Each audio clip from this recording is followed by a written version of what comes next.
Caríssimos irmãos e irmãs, o texto de Mateus que estudamos hoje está no capítulo 15, do versículo 1 ao versículo 20, dividido em duas perícopes, uma do versículo 1 ao versículo 9, que vai falar da tradição, e a outra do versículo 10 ao versículo 20, que vai falar da questão do puro e o impuro.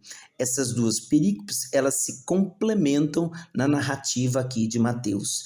E a primeira, na verdade, Jesus está falando com os fariseus que vão argumentar que os discípulos não lavam as mãos para comer, não é? E Jesus então vai chamar a atenção deles com relação a isso. E veja, aonde eles se baseiam para censurar os discípulos? Nós vemos essa prescrição lá em Êxodo, capítulo 30, versículo 18 a 21, e também em Deuteronômio 21, 6. Mas veja, essa prescrição legal é, na verdade, uma previsão para que se faça uma observância higiênica, uma prática higiênica. E aonde que está o fundamento disso? Porque, evidentemente, naquele contexto, os alimentos eles não eram tomados como nós costumamos ver hoje em dia, com talheres, pratos. Eles comiam exatamente com as mãos, não tinham talheres. Então, esta recomendação, evidentemente, era também consequentemente, porque daí advinham muitos males, mas a tradição significava dizer que, diante de um preceito legal, os rabinos ou os anciãos iriam ensinando como aquilo teria que ser realizado.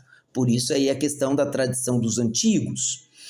Mas Jesus, partindo desta tradição, ele vai dizer assim: só que vocês também não observam a tradição, não só meramente a tradição de antigos, mas o que disse Deus também na lei, porque existe um preceito legal prevendo que você deve honrar pai e mãe. E, na verdade, esta honra do pai e da mãe, que está lá no Decálogo, no capítulo 20, versículo 12 de Êxodo, ele vai nos dar a prescrição não simplesmente a respeito de um cuidado meramente respeitoso que tem que ter com o pai e com a mãe.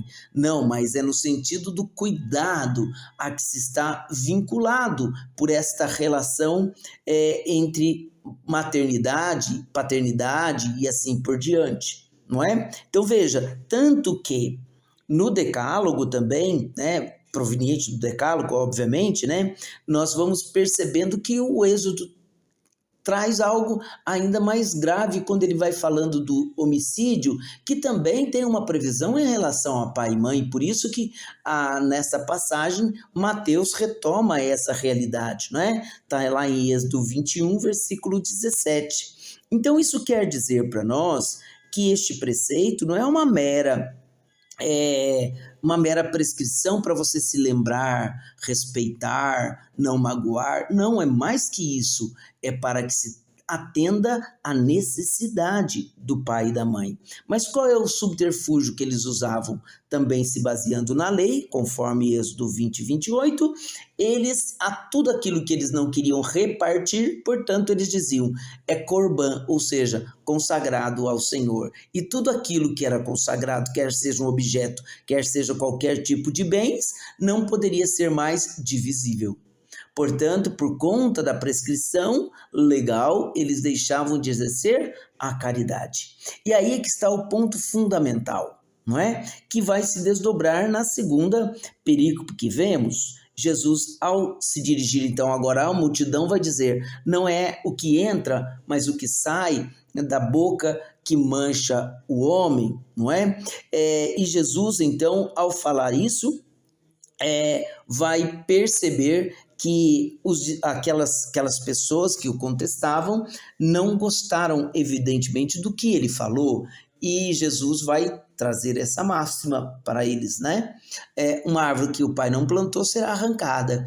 Isso nos remete um pouco à história do joio no meio do trigo. Então, toda árvore que o pai não planta, ela não permanecerá. Para eles vai ter um impacto muito grande. Eles, obviamente, não gostarão disso, mas Jesus respondendo vai dizer, são cegos guiando cegos. Essa máxima de Jesus, ou essa conclusão de Jesus, ainda é mais terrível, porque a cegueira era uma das piores maldições. Pior ainda de que você ser um aleijado, porque sendo aleijado você ainda conseguiria, não sendo cego evidentemente, ler a lei. E a lei era como se fosse a luz do homem, não é? Salmo 115 vai dizer isso, vossa palavra, Senhor, é luz para os meus passos. E como eles não conseguiriam ler, portanto estavam eternamente fadados a serem amaldiçoados. E Jesus diz, são cegos guiando cegos. E por quê? Porque eles se propunham a guiar as pessoas no conhecimento da lei, mas eles mesmos estavam cegos para o espírito e o sentido da lei. Isso foi terrível e de fato é a crua realidade neste caso, não é? E os discípulos, ao perguntarem então para Jesus, Jesus então até os censura pela limitação da compreensão, mas explica então o sentido da parábola. Aquilo que entra pela boca vai até o estômago, o que sai é que na verdade é o problema, porque vem do coração. Portanto, mais do que você lavar as mãos para participar do rito ou do sacrifício, é preciso que o coração esteja limpo para que dele brote verdadeiramente um louvor e um culto autêntico a Deus. Agora, quando isso não acontece, na verdade, o coração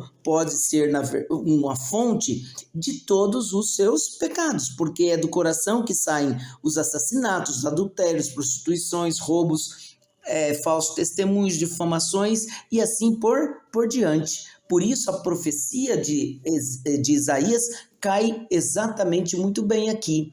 Este povo me honra com os lábios, mas o coração está longe de mim. Essa é a censura que Jesus também vai fazer a todos eles, não é? Então esse é o sentido da pureza ou da impureza legal sob o ponto de vista da narrativa do Evangelho de São Mateus. Que Deus te ilumine, que você possa fazer bons estudos e grandes progressos no conhecimento da palavra do Senhor.